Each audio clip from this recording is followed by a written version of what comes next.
Just days after the government, through a special parliamentary committee on finance, gave its recommendations of the 2024 finance bill, economists have emerged to oppose some of the proposals listed in the bill. Lists that we have. The economists feel Kenyans currently have no motivation to pay more taxes, as the government has not explained how it plans to use the money, and thus, without accountability, the bill may be rejected. Some employers who attended the meeting with these experts have indicated that, should the proposed economic policies be adopted as they are, some companies will be forced to reduce their employees to avoid increased costs. Perhaps a good start would be how much taxes did we collect in the year so far, and how much of that, for example, is attributed to measures that were introduced through Finance Act 2023.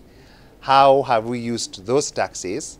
And therefore, you're able to then explain the gap and say, fine, we introduced these new taxes, but we're not able to collect as much. That's why we want to introduce some more of the taxes so that we close the gap. Regarding the proposed motor vehicle tax for car owners, which ranges between 5,000 and 100,000 shillings, depending on the value of the car, experts recommend that the tax be removed. They argue that the government will lose revenue if Kenyans find alternative means of transportation. Already, as you saw, the insurance rates went high, so people were actually doing third party.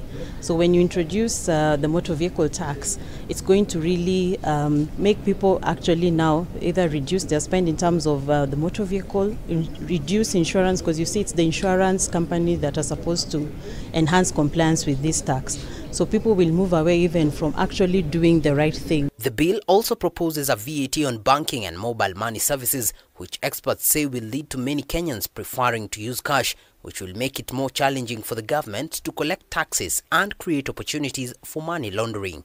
So it will have detrimental effects, because you'll see that now, even from an AML perspective, it was easier to monitor money when it is in the system.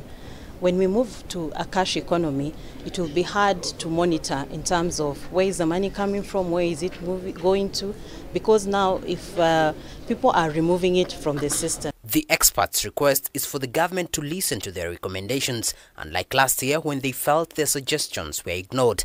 David Kagina, K24 TV, Nairobi.